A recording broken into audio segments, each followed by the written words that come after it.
merci d'être venus nombreux à ma session. Je vais vous parler de REST à GraphQL, Rust sur AppSync, le grand saut. Je suis Jérémy Rodon, AWS Hero, ce qui veut dire que AWS m'aime bien et trouve que ça vaut le coup de me laisser parler, mais je n'appartiens pas à AWS, donc c'est pas la peine de venir me voir pour vos problèmes de facture ou quoi que ce soit. Je suis instructeur AWS aussi, et je suis Rust enthousiaste depuis 1 an et demi maintenant, 2 ans même. Et pourquoi est-ce qu'on fait ce talk aujourd'hui? Parce que, en fait, début 2025, c'est-à-dire début de cette année, j'ai dû faire un petit projet, une application web pour un besoin personnel. Et j'ai déjà fait ça plein de fois, mais plutôt que de faire un énième site statique avec un back-end API Gateway, je me suis dit que j'allais faire un énième site statique avec un back-end AppSync. Ça faisait très longtemps que je voulais essayer AppSync, je n'avais jamais pris le temps. Et donc là, je me suis lancé à la découverte du service, et évidemment, j'ai voulu faire ça avec du Rust, parce que sinon la vie ne vaut pas le coup d'être vécue. Et l'idée, c'est de vous parler de cette expérience, et de voir est-ce que finalement c'est juste une lubie geek, ou est-ce qu'il y a une évidence technique. Et évidemment, je pense que vous voyez à peu près où est-ce que je vais vouloir en venir. Donc comment on va faire ça? D'abord, on va parler un petit peu d'AppSync et d'API Gateway. Je vais comparer les deux services, plus comme un moyen, pour ceux qui ne connaissent pas AppSync, de situer un petit peu de quoi on parle. Ensuite, on va partir un peu plus profondément dans AppSync avec les possibilités d'intégration que le service AWS AppSync offre avec vos backends, vos bases de données notamment. À ce moment-là, je vais parler de Rust et on va faire un chapitre sur pourquoi Rust. Ensuite, on va faire un petit jeu qui vous permettra de jouer. Donc c'est là qu'il faudra que vous sortiez vos téléphones portables. Et enfin, on aura un dernier chapitre sur être dry. Donc dry, c'est pour Don't Repeat Yourself. Avec Rust et AppSync. Et pour l'instant, ça a l'air de poser plus de questions que d'amener de réponses, mais c'est normal, parce qu'on n'a pas encore fait le reste du talk. Au moment où on y sera, ce sera une évidence. Donc on commence avec AWS AppSync et API Gateway. Donc déjà, l'un comme l'autre sont des services d'API serverless qui sont assez similaires. Donc serverless, ça veut dire que tout est géré par AWS, la scalabilité, l'hébergement, la facturation est faite à l'usage. Tout ça, c'est le serverless tel que vous le connaissez. Et vous voyez qu'ils sont assez communs sur bien des aspects. Le contrôle d'accès, on peut s'intégrer avec Cognito, avec IAM, avec des trucs custom. On peut faire des accès publics. On peut avoir évidemment son propre DNS, du cache, du monitoring, intégration WAF. Tout ça, c'est pareil. Il y a des petites étoiles, parce que par exemple, Cognito, avec API Gateway, vous ne pouvez pas gérer les groupes avec Cognito. Tandis que AppSync, il sait ce que c'est que les groupes. Vous pouvez l'utiliser pour faire votre contrôle d'accès. Donc il y a des petites différences, mais sinon c'est assez similaire. Il y a aussi des différences plus ou moins mineures, ça dépend de vos use cases, sur les features disponibles dans l'un et l'autre service, et plutôt à l'avantage d'API Gateway, soyons francs. Notamment la validation des requêtes. API Gateway il est capable, par rapport au schéma de données que vous lui donnez, de vérifier par exemple la longueur des chaînes de caractères qui doivent être passées, pas seulement le fait que ce soit une chaîne de caractères. Il est capable de valider des regex. AppSync, il n'est pas capable de faire ça. Lui, il sera juste capable de dire, OK, il y a bien une string, là où j'attends une string, mais il n'ira pas plus loin que ça. Les endpoints privés, les quotas, etc. Un point intéressant, avec AppSync, vous pouvez gérer multiples contrôles d'accès assez facilement dans le schéma. Vous pouvez dire, tiens, clé d'API et Cognito, Cognito seulement, Cognito et un autre truc. Tandis qu'API Gateway, pour chaque chemin, vous allez avoir basiquement un contrôle d'accès. Si vous voulez faire mieux que ça, il faudra faire des lambdas. Mais tout ça, c'est, on va dire, de la trivialité. Surtout, API Gateway, il sert à faire des API REST, RESTful, tandis que AppSync, il sert à faire des API GraphQL. Et c'est là que les deux services, surtout, se distinguent. Alors, pourquoi est-ce qu'on aurait envie de se passer de REST? Quand on fait une API, en tant que développeur et fournisseur d'une API, ce qu'on veut généralement, c'est mettre à disposition un schéma, histoire que les consommateurs de notre API sachent quelles sont les données qu'ils peuvent récupérer, par quelle manière, c'est quoi leur possibilité d'interaction, bref, avoir un contrat d'API.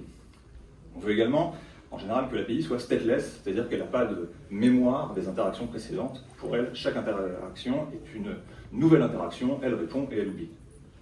Et on veut que ce soit multi-client, à savoir qu'on puisse gérer du contrôle d'accès de multiples applications différentes, etc. Bon, c'est un peu du picking, mais c'est juste pour dire que sur tout ça, API Gateway ou AppSync, REST ou GraphQL, c'est pareil. Ça le fait très bien.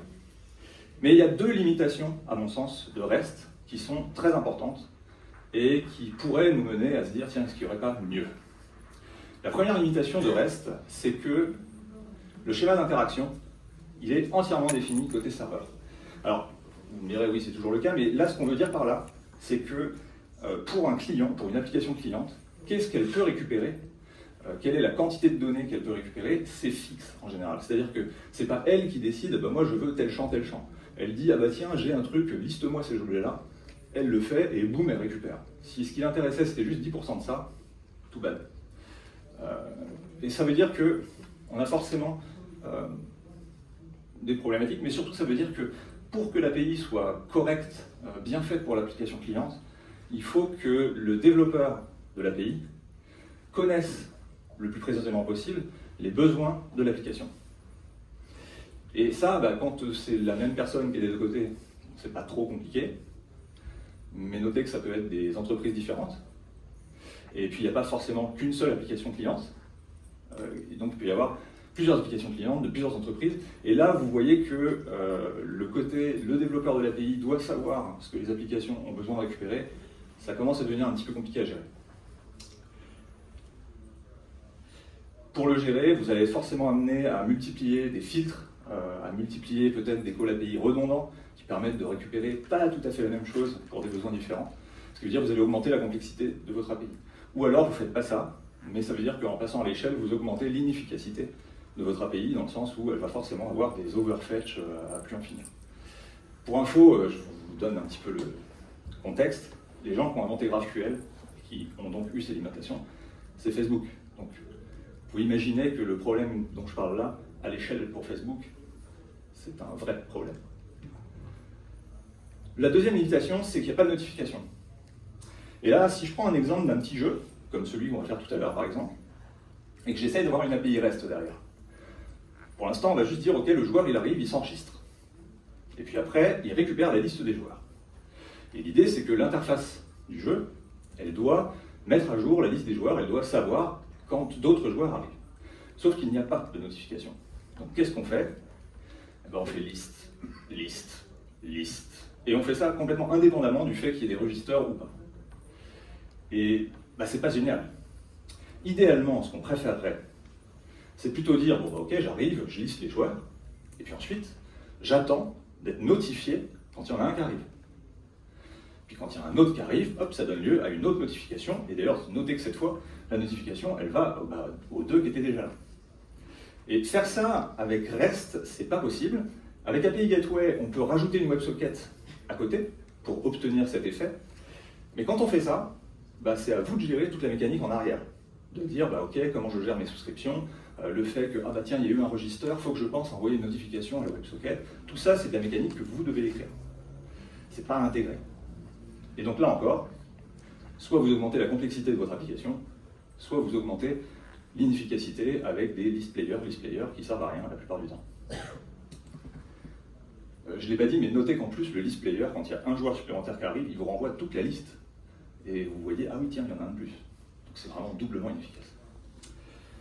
Et GraphQL, il a été inventé pour répondre à ces deux limites, principalement. Comment il fait ça? Il fait ça avec un langage de requête, donc le QL, c'est Query Language. Un langage de requête qui est basé sur un schéma, mais qui, à partir de ce schéma, le client, l'application cliente est libre de dire exactement qu'est-ce qu'elle veut. Elle peut combiner, elle peut décider les champs qu'elle veut récupérer, tous les champs, une sous-partie, etc., etc. Et la notion de souscription, et donc de notification qui vont avec, est intégrée. Il est attendu qu'un moteur d'API GraphQL gère une WebSocket pour faire ça. Et c'est évidemment le cas de AppSync. Alors, à quoi ça ressemble? Il n'y aura pas trop de code, mais bon, là, il y en a. Ça ressemble à peu près à ça, c'est un schéma très simplifié. Ce que vous allez déclarer, c'est deux choses. Un, vos interactions, des queries, c'est l'équivalent de vos quêtes, des mutations, donc des écritures. En reste, ce serait l'équivalent de tout ce qui est post, patch, delete, ce genre de choses. Et vous allez déclarer également des souscriptions. Ça, c'est la première chose. La deuxième chose, vous allez également déclarer vos objets, vos types. Ça peut être des enums, ça peut être des types, il y a aussi des notions d'interface, mais pour l'instant, restons ça. Là, on voit que j'ai un type player. Un player, c'est un ID, etc. Et on peut, là c'est des types simples, mais on peut évidemment les nester. Donc on pourrait avoir, des types qui sont dans des types, quoi. On peut vraiment faire un schéma assez complexe. Pour la partie souscription, je pense que vous le voyez, si je fais de l'AppSync et que je veux avoir une souscription, je veux être averti quand un joueur arrive, tout ce que j'ai à faire, et c'est vraiment littéralement la seule chose que j'ai à faire, c'est de dire, bah tiens, j'ai une souscription Habit Player, et elle doit être déclenchée quand il y a eu un Register Player qui a été appelé. Et c'est ça que je dis avec le AWS Subscribe, etc. Je mets ça dans mon schéma, et ça y est, j'ai une WebSocket qui m'avertit quand j'ai des enregistrements. On peut difficilement faire plus simple. Voilà. On pourrait imaginer peut-être des trucs, mais là on est quand même assez proche du minimum, quoi. Ça c'est la partie souscription. Pour la partie requête, il faudrait avoir des requêtes plus compliquées pour vous montrer vraiment la beauté du truc. Bon, j'ai dû faire des choix. Mais là, par exemple, une première requête, ça pourrait être, voilà, tiens, je veux lister les joueurs, et ce qui m'intéresse, c'est tous les champs. On va toujours explicitement dire ce qui nous intéresse. Notez que là, parce que le filtre est optionnel, l'application, on va dire, elle a choisi de ne pas filtrer, elle veut juste tout récupérer avec tous les champs. Mais on peut également, et c'est la liberté de l'application de le faire, de dire, ben non, moi ce que je veux, c'est lister les joueurs, mais je veux donner un filtre avec un format qui est à déterminer par l'application. Et puis, le nom et la team ne m'intéressent pas, moi tout ce que je veux, c'est l'ID. Notez que par exemple, ne pas récupérer la team, ça fait sens ici, puisque de toute façon on fait un filtre dessus, donc il est attendu que tout ce qu'on va récupérer, ce sera la team Rust. Et on pourrait faire des choses plus compliquées, et ça serait intéressant. Juste un truc que je vais souligner à l'oral, c'est que si j'avais plusieurs queries, ce que je pourrais faire dans une seule query côté client, c'est dire, eh ben, je veux faire list player, retrieve game state, et une autre query. On peut faire comme ça 3 queries du schéma en une seule requête et obtenir la réponse de ce qu'on a demandé. Donc c'est vraiment très sympa de ce côté-là. L'application, elle peut vraiment rendre très efficaces les interactions qu'elle a avec l'API. Avant de passer à AppSync, vu qu'on était en train de comparer les deux, on peut se poser la petite question du prix quand on parle des services. Et quand on se pose cette question-là, ce qu'on voit, c'est que API Gateway, c'est 3,5 millions, c'est très cher, 3,5 $ par million de requêtes. Et c'est dégressif. Alors que AppSync, c'est 4 $ par million de requêtes, et c'est pas dégressif. Et puis c'est également 2 $ par million de notifications, puis c'est également 8 centimes par million de minutes de connexion WebSocket. Et donc en apparence, on a envie de se dire, oh, ils font plaisir quand même. Je ne sais pas si ça vaut le coup là. Et en fait, ça dépend. Et on va jouer au jeu. Et après le jeu, je reviendrai à ça, une fois qu'on aura en tête le cas d'usage du jeu. Et on verra un petit peu comment ça se compare et quelle est la réflexion qu'il faut faire pour choisir une ou l'autre des solutions. Pour l'instant, parlons un petit peu plus profondément de AppSync. Admettons que vous voulez en faire. Comment ça se passe? Vous allez d'abord, auprès de AppSync, déclarer votre schéma, très similaire à ce qu'on a vu avant, vos souscriptions, vos queries, etc. De l'autre côté, vous allez déclarer vos data sources. DynamoDB, RDS, c'est le nouveau Elasticsearch, là je ne me souviens plus du nom. Bon, vous pouvez en avoir différents. Et puis, il y en a un qui manque, c'est normal, on va y venir. Et entre votre schéma et vos data sources, votre principale responsabilité à vous en tant que développeur de l'API, c'est de fournir ce qu'on appelle les résolveurs. Qu'est-ce qu'un résolveur? Un résolveur, c'est un truc, dans le contexte AppSync, AppSync va recevoir la requête de l'utilisateur et il va la parser. Il va en extraire le contexte, qu'est-ce qu'il a demandé, c'était quoi les queries qu'il voulait, c'était quoi les champs qu'il voulait, et il va vous fournir comme ça un objet de contexte. Et vous, votre résolveur va recevoir ça. Et le but de votre résolveur, son seul et unique but dans la vie, c'est de produire un template de requête à faire à une data source. AppSync va faire la requête telle que votre résolveur fournit le template, puis il y aura une phase similaire pour la réponse, bien que en général ça c'est souvent un passe-plat, j'ai l'impression, mais bon. Donc voilà ce que fait un résolveur. On a 3 possibilités avec AppSync pour faire ces résolveurs. La possibilité historique, qui est d'écrire du VTL, le Velocity Template Language. C'est un truc de Apache, qui est un langage de templating, comme son nom l'indique. AWS a un peu plus tard, en 2021 il me semble, introduit du JavaScript. Alors je mets kind of, parce que on va voir que c'est pas du JavaScript. J'y reviens dans une minute, soyez patients. Et la troisième possibilité, celle qui a ma préférence, vous avez le direct lambda resolver. Moi, tu me prends mon contexte et tu me le balances sur une lambda, elle se débrouille. AWS recommande la partie JavaScript, ce que vous verrez dans la doc. Moi, je recommande la partie lambda, mais on y revient après. Alors, voyons un petit peu les caractéristiques des uns et des autres. VTL, pour commencer. VTL, c'est un langage de templating. C'est-à-dire que le but dans VTL, c'est d'écrire le template de requête. Tout ce que vous écrivez, par défaut, c'est le template de requête. Et c'est pour ça qu'on se retrouve avec 2 dièses pour le commentaire. Pourquoi 2 dièses? Ça ne suffisait pas 1? Non, parce que 1, c'est le caractère d'échappement pour faire de la programmation dans VTL.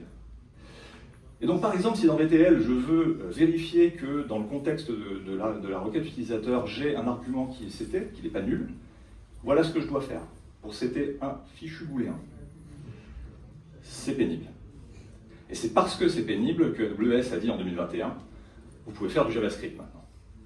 Qu'on s'entende, et c'est pour ça que je disais tout à l'heure kind of, vous faites du JavaScript au sens où c'est la syntaxe JavaScript, mais le but est toujours de juste pondre un template de requête que AppSync utilisera pour requêter votre data source. Votre code JavaScript, vous n'allez jamais faire la requête avec. Vous allez produire un template de la requête. Et ça, en fait, ça pose problème. Ça veut dire qu'un résolveur, l'une des grosses principales limites que vous ayez, qu'il soit en VTL ou en JavaScript, bah, c'est qu'il fait un template qui va faire une requête à une data source. Et ça, peut-être que ce n'est pas suffisant pour votre use case, si vous avez un use case un petit peu compliqué.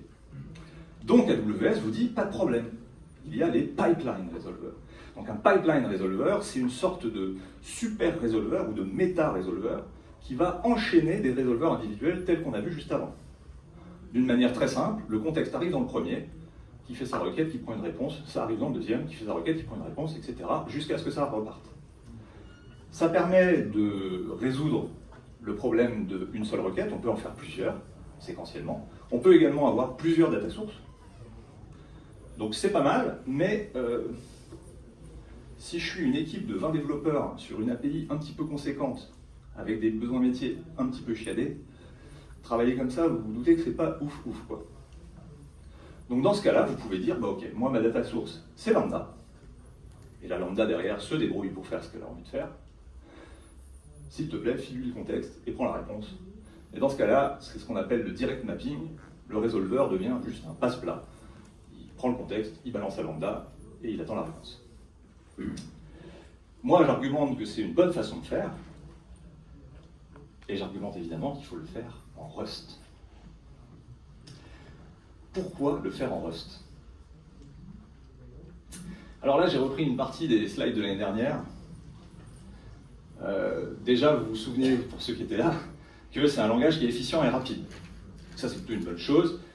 Ça permet de ne pas trop perdre de temps. C'est un langage qui est parmi les plus rapides du monde, juste après le C. Et encore, ça dépend du use case.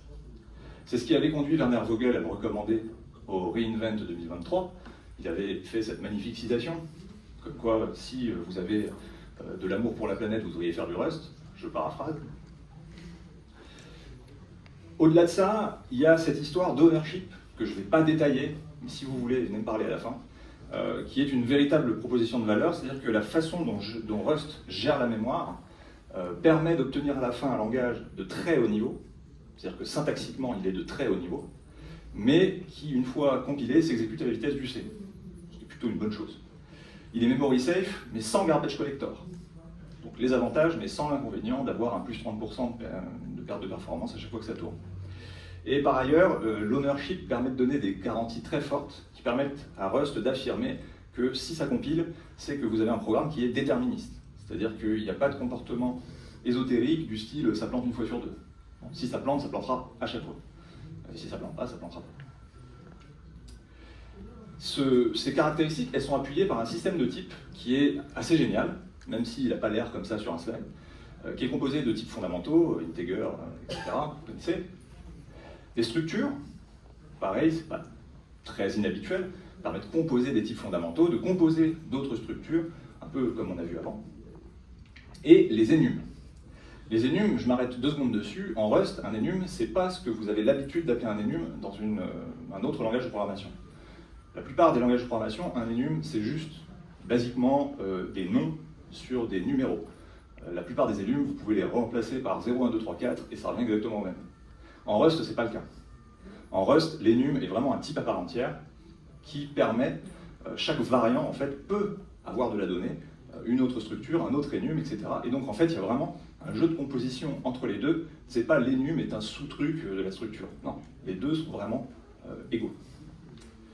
Ces deux trucs-là composent un petit peu les objets de Rust, qui n'est pas un langage objet, mais... Et on peut leur ajouter des méthodes, leur associer des comportements, qu'on appelle des traits. Pour ceux qui font de la programmation objet, c'est ce que vous appelleriez plutôt une interface, en Java, à peu près. Et c'est un système qui est riche, qui permet vraiment de modéliser des comportements fonctionnels assez complexes, qui est très expressif, qui permet vraiment de rendre évident la lecture du code ce que c'est censé faire, et qui permet d'expliquer au compilateur finalement voilà, comment je suis censé, comment je veux que ça se comporte, et sur bien des aspects, le compilateur va pouvoir vous aider à ce que ça se passe comme vous le souhaitez. Et vraiment, c'est une expérience à faire de coder en Rust pour ça. Et donc, quand je regarde Rust et GraphQL, quand je regarde la tête d'une déclaration de type en GraphQL, et que je regarde la tête d'une déclaration de type en Rust, je suis tenté de me dire ça a l'air d'être quand même pas mal pour fonctionner ensemble, quoi. Il y a quelques différences, je vous les souligne. En Rust, il faut mettre des virgules à la fin. Et puis en Rust, la convention, c'est plutôt de faire du camel case et pas du uppercase pour les variants. Et en Rust, on ne fait pas des types, on fait des structs. Mais c'est basiquement tout. Et donc moi, quand j'ai vu ça, je me suis dit, vas-y, il faut que je fasse du Rust avec GraphQL, ça a l'air d'être une évidence. Et donc, c'est ce que j'ai voulu faire. L'idée, c'est que GraphQL permet d'avoir une API souple, qui permet à l'application de choisir un peu ce qu'elle veut récupérer. Et en arrière, j'ai Rust, qui m'assure une robustesse, une continuité dans le temps, qui fait que voilà, mes types et mon application va bien se comporter en passant à l'échelle. C'est en tout cas ce que j'ai en tête. Une question qu'on peut se poser, et à laquelle on va essayer de répondre avec le jeu qui va suivre, c'est quid des performances? Parce que si on reprend un petit peu le schéma de fonctionnement de AppSync, quand je suis en VTL, je fais un template de requête, et donc j'explique à AppSync comment appeler DynamoDB, par exemple. Quand je suis en JavaScript, pareil. Mais si je passe avec un direct lambda resolver, j'explique comment appeler la lambda, et la lambda appelle DynamoDB, donc je me tape quand même une étape supplémentaire, une invocation lambda, etc. On peut se demander, est-ce que c'est un coût raisonnable? Est-ce que c'est vraiment supportable par rapport aux avantages que j'ai cités, qui ne vous paraissent peut-être pas si ouf que ça? Pour répondre à ça, on va faire un jeu qui s'appelle le Benchmark Game. C'est donc un jeu qui permet de faire un benchmark. Comment ça va se passer? Chaque joueur va devoir cliquer le plus de fois possible sur un bouton en 20 secondes. C'est pas compliqué, c'est pas forcément très amusant non plus, j'ai juste dit que c'était un jeu. Alors, voilà. À cet effet, vous allez être répartis dans 4 équipes. Vous n'allez pas choisir vos équipes. Vous allez arriver et vous serez au pif, répartis dans les équipes. Ce sera juste assuré d'être équilibré à la fin. Il devrait y avoir à peu près 25 personnes par équipe. Pour comprendre à quoi servent les équipes, il faut regarder l'architecture du jeu. L'architecture, c'est CloudFront S3 pour servir le site statique qui va s'afficher dans votre navigateur. Et quand vous allez cliquer, ça fera un clic X, X étant selon votre team, un clic Rust, un clic VTL, un clic JS, etc. Vous avez compris. Tous les clics font la même chose, c'est-à-dire qu'à chaque fois, ils vérifient que le jeu est starté, get item dans DynamoDB, et ensuite, ils incrémentent un compteur.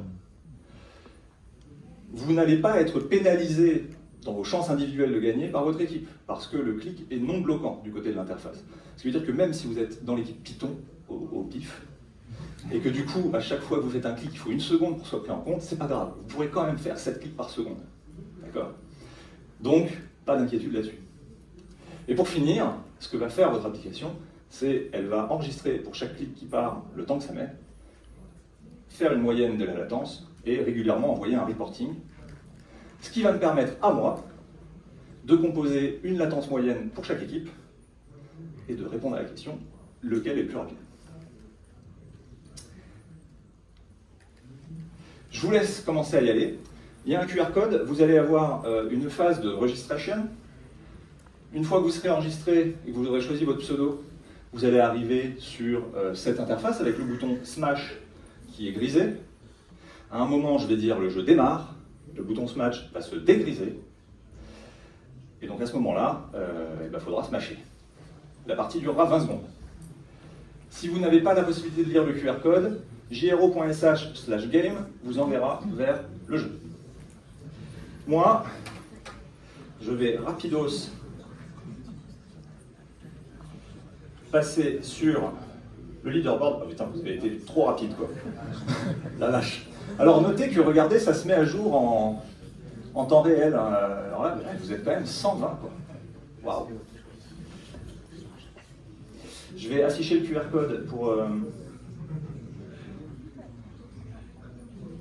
Ah bah non, mince. Ah zut, j'ai perdu le QR code.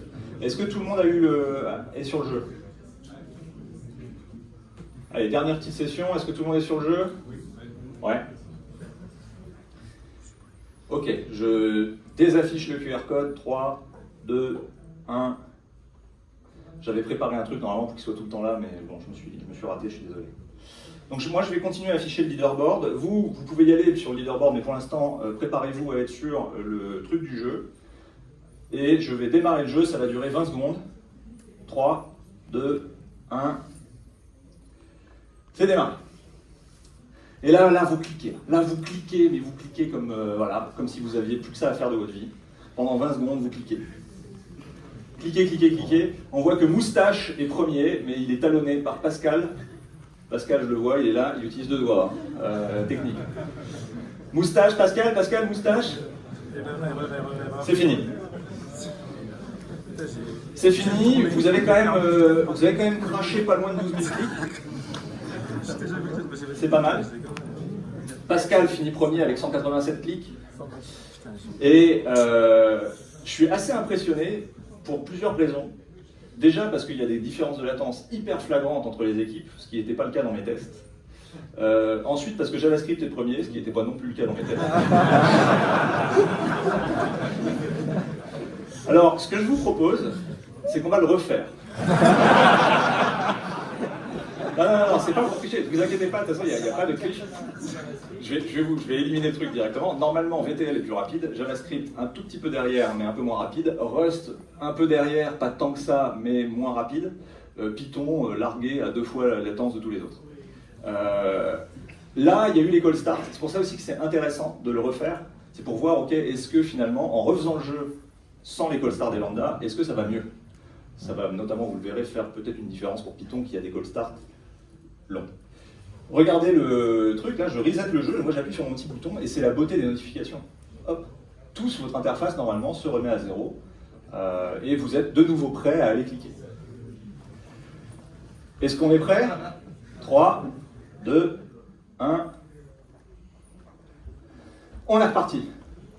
J'aime la chouffe. Ah, on n'aura pas vu longtemps. Orgix. Orgix est premier. Orgix.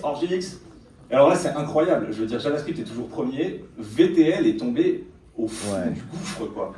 C'est un truc de ouf. J'avais jamais fait à cette échelle-là. C'est incroyable. Et c'est terminé. Vous n'avez plus besoin de cliquer. Alors, je suis très content parce que ça me permet d'arriver à la conclusion à laquelle je voulais arriver. Je vous l'ai dit, moi, j'ai fait les tests chez moi avec mes propres... voilà, j'ai tiré depuis ma propre connexion Internet et j'ai obtenu de manière consistante Velocity premier, JavaScript deuxième, Rust troisième, et ce groupe-là était le groupe de tête ensemble, et puis Python à l'écart ensuite. Peu importe s'il y avait call start ou pas, j'obtenais la même chose. Moi, ce que je soupçonnais, c'est que dans les conditions du Summit, avec vos connexions, ceux qui sont sur le Wi-Fi, ceux qui ne le sont pas, ceux qui sont sur les Wix, etc., que finalement, les différences de latence intrinsèques des technologies ne feraient pas franchement de différence par rapport à la latence juste de votre connexion. Et c'est plutôt cette conclusion, moi, que je voulais avoir, c'est que fondamentalement, il faut arrêter de se poser les questions. Si ça se rajoutait 4 secondes de prendre une lambda, bon, ouais, effectivement, ce serait ballot. Il se trouve que, par rapport à mes tests, ça rajoute très exactement 8 millisecondes sur un call qu'on prend 30 à la base. Ce qui fait que, moi j'ai tendance à dire on s'en fiche, mais chacun verra. Donc voilà, donc ça c'était le jeu. Vous inquiétez pas, vous aurez l'occasion de le revoir si ça vous fait plaisir. Revenons à nos moutons. Je vous avais promis, maintenant qu'on a fait le jeu, je vous avais promis qu'on ferait un petit calcul de qu'est-ce que ça coûterait de faire ce petit jeu-là avec API Gateway et avec AppSync. Pour faire un calcul de coût, comme toujours, il faut faire des hypothèses. Première hypothèse, 100 joueurs. Vous êtes un peu plus que ça, mais bon, je ne le savais pas à l'époque. Une session de jeu de 300 secondes, 5 minutes. C'est à peu près ça, on a fait 4 minutes. 2 rafraîchissements par seconde, ça c'est l'hypothèse un peu forte, et vous verrez qu'elle est déterminante. Moi je veux que l'affichage sur votre mobile se rafraîchisse 2 fois par seconde, et qu'en gros, quand il y a quelque chose qui change, vous ne mettez pas plus d'une demi-seconde, elle est avertie. C'est ça qu'il faut comprendre. 2 parties de 20 secondes chacune, c'est ce qu'on a fait. 7 clics par seconde, par joueur. C'est à peu près ce que j'ai calculé qu'un humain faisait. Certains d'entre vous sont meilleurs. Mais... Et un rapport de latence par seconde. Bon, dit autrement, pendant la partie, il y a 8 calls API par seconde qui partent, et par joueur. Alors qu'est-ce que ça fait avec API Gateway? Avec API Gateway, ça fait 32 000 requêtes pour la partie en partie, et ça fait 60 000 requêtes pour les 2 rafraîchissements par seconde, fois 100 joueurs, fois 300 secondes. Et donc à la fin, ça rajoute 92 000 invocations lambda du coup, et donc ça vous ferait 35 centimes. Tandis qu'avec AppSync, ça vous fait 32 000 requêtes quand vous cliquez, et quand vous faites vos rapports, 32 000 lambda invocation du coup, 32 000 notifications du coup, et 500 minutes de connexion WebSocket. On avait vu que c'était une des dimensions de facturation. Donc à la fin, ça ne coûte que 20 centimes. Donc vous voyez que pour un use case comme celui-là, où je veux absolument de rafraîchissement par seconde, AppSync sera moins cher, parce qu'il permettra de ne pas faire inutilement des requêtes. Là où API Gateway vous obligera à en faire, ou alors à mettre de la WebSocket, etc., et à faire tout un truc derrière. Notez que si mon prérequis, c'est pas 2 rafraîchissements par seconde, c'est 2 rafraîchissements par minute, bah, le calcul change. Si mon prérequis, c'est toujours 2 rafraîchissements par minute, mais que le truc, ça dure pas 300 secondes, ça dure 300 jours, ça change aussi. Donc le calcul, évidemment, est adapté. Mais vous voyez qu'il faut se poser des questions sur est-ce que vous avez besoin de temps réel, en fait. C'est ça l'idée, c'est que si vous avez besoin de temps réel, et que vous vous apercevez qu'avec votre API Gateway, vous avez des requêtes qui partent pour rien, juste pour vérifier que ça a changé, peut-être qu'il faut arrêter de faire ça. On arrive au dernier chapitre, qui est comment être dry avec Rust et AppSync. Don't repeat yourself. Alors, tout à l'heure, je vous ai dit, ouais, regardez le schéma, c'est la même chose en Rust, juste la capital case qui change.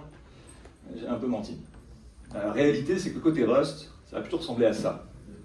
C'est-à-dire que oui, il y a les nums, mais les nums, il faut aussi utiliser SRD et dire comment ils se sérialisent. Puisqu'on n'utilise pas la même capital case, etc., bah, il faut renommer les variants. Et puis potentiellement, on a peut-être envie d'implémenter quelques trucs sympas sur nos enums. Peut-être qu'on a envie d'avoir des méthodes génériques qui permettent de savoir combien il y a de variants dans les nums, de récupérer l'ensemble des équipes. J'ai envie peut-être de l'afficher dans des logs. Et donc tout ça, en Rust, c'est des choses qu'il faut dériver, qu'il faut implémenter. Et notez que le pire, c'est que tout ça, c'est des trucs débiles à implémenter. C'est-à-dire que écrire count égale 4, il suffit de regarder pour savoir que c'est 4. Mais le truc, c'est que demain, je rajoute l'équipe Go. Et ben, je dois aller modifier le truc, rajouter les num Go. Je dois aller penser à changer mon count et le mettre à 5. Je dois aller faire le all et rajouter le variant Go. Je dois aller mettre à jour le display, je dois aller mettre à jour, etc. Et il y a des choses pour lesquelles le compilateur va vous avertir dès que vous ajoutez le variant. Typiquement, les implémentations display et FromSTR, l'implémentation display va planter tout de suite. Mais le all et le count, le compilateur, il n'a pas spécialement d'idée que la sémantique de votre truc, c'est de représenter le nombre de variants. Donc il ne peut pas contrôler ça.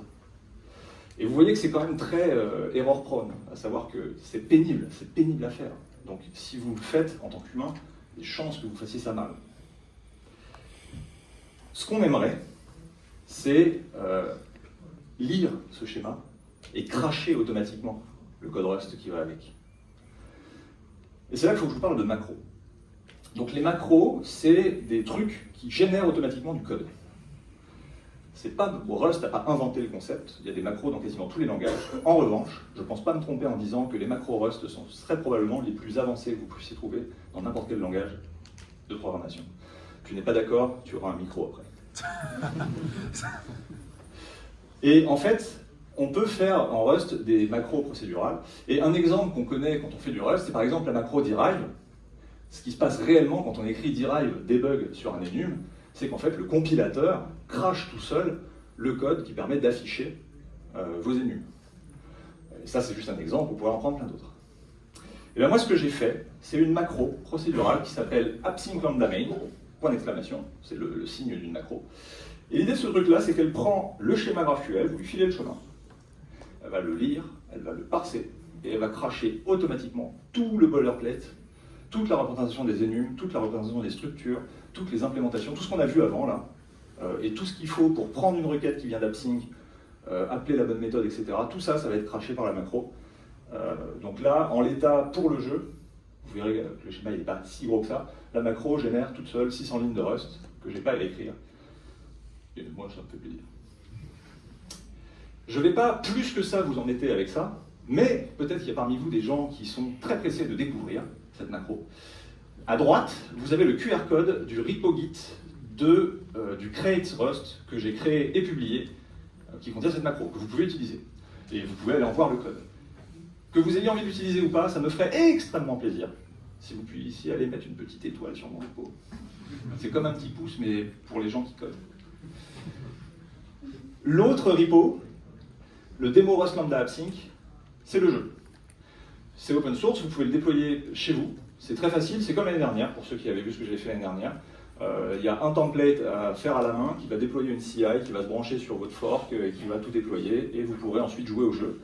Notez qu'il y a également inclus dans le repo le programme que j'ai utilisé pour faire les tirs, moi pour faire les tests, parce que je ne suis pas arrivé gueule enfarinée, à ne pas savoir comment ça tiendrait avec 150 personnes. Donc vous pouvez jouer avec si ça vous fait plaisir. Donc voilà les deux repos. S'il vous plaît, une petite étoile sur le Lambda AppSync si vous avez envie de me faire plaisir. C'est fini. Je suis allé beaucoup plus vite que d'habitude, parce que normalement je finis à 1 minute de la fin à peine. Et là il reste 8 minutes 15. Le stress se donne des ailes. Et tu veux rejouer? On peut, mais bon, je me disais peut-être que vous avez des questions ou des remarques, ou que vous n'êtes pas d'accord. Moi, je prends les gens pas d'accord, hein, au contraire. Ouais, vas-y. Bon, c'est fini, hein, merci.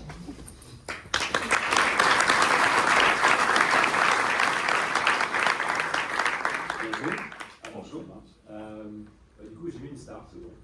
Mais du coup, pour le coup des macros, c'est vrai qu'elles sont très bien en Rust, mais toute personne qui a fait du Lisp vous dira que c'est pas le cas. Du Lisp? Ouais. Ok. Pourquoi par exemple? Simplement parce qu'en Rust, en l'occurrence, les structures sur lesquelles on va travailler, soit on va avoir des macros procédurales, soit on va avoir les macros routes. Les macros, du coup, ce qui est bien, c'est que ça conserve l'autocomplétion pour tout un tas de choses, c'est ça qui est vachement bien. Mais en l'occurrence, on va travailler avec du coup, des macros procédurales, on va devoir travailler avec des Create Databases pour réussir à faire un projet, etc., dédié pour pouvoir réussir à traduire des synthèses particulières. Alors qu'en Lisp, on va avoir directement toute la notion de macro qui est intégrée dans le langage et simplement l'idée que le code c'est des données et que coder les listes. C'est vraiment fait pour ça. Ok. Donc, bon, tu veux dire que c'est plus facile à faire en Lisp du coup? Mais c'est que littéralement le code en Lisp, c'est des données qui peuvent être travaillées. Ok. Bon, pour rebondir et te rejoindre, c'est vrai que pour faire une macro procédurale, c'est pénible. Moi, j'ai très longtemps hésité à en faire. Je fais du Rust depuis plus de 2 ans. Et les macros procédurales, je sais que ça existe depuis plus de 2 ans, du coup. Et j'ai fait des macro rules assez rapidement, parce que c'est très facile à faire, ça se fait dans le code, etc. Autant macro procédurale, ça me paraissait être un peu un monde pour les gens qui sont dans les hautes sphères, quoi.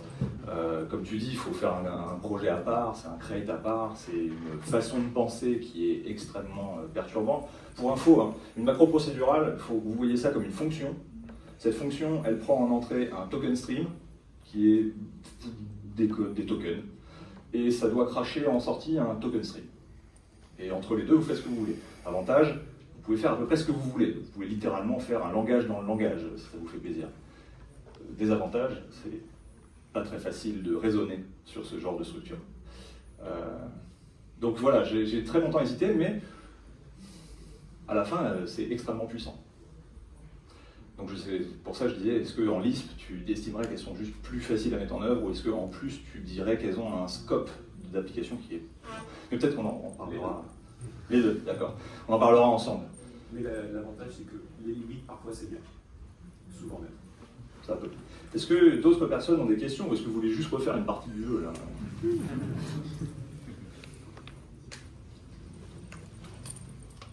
Bon, soit c'était extrêmement clair, soit c'était extrêmement hors sol.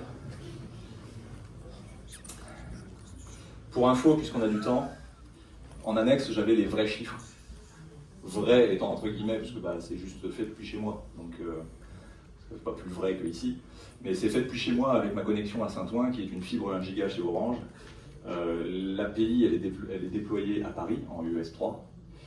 J'avais fait la simulation, elle lance 100 threads en parallèle qui font donc 100 joueurs. Ces 100 joueurs font tous 7 clics par seconde, très exactement, et envoient un rapport. Et ce que j'obtiens de manière consistante, avec des petites variations, des fois je passais en dessous de 29 millisecondes, des fois je passais au-dessus de 35 pour la première, mais les écarts et on va dire grosso modo la répartition était toujours celle-là. Et ça c'est avec Cold Start. Mais sans Cold Start, bon ça rapproche un petit peu Rust, mais Python ça fait une grosse différence, enfin, plus grosse. J'avais aussi tracé tous les... en fait quand vous déployez, j'ai activé sur AppSync la partie,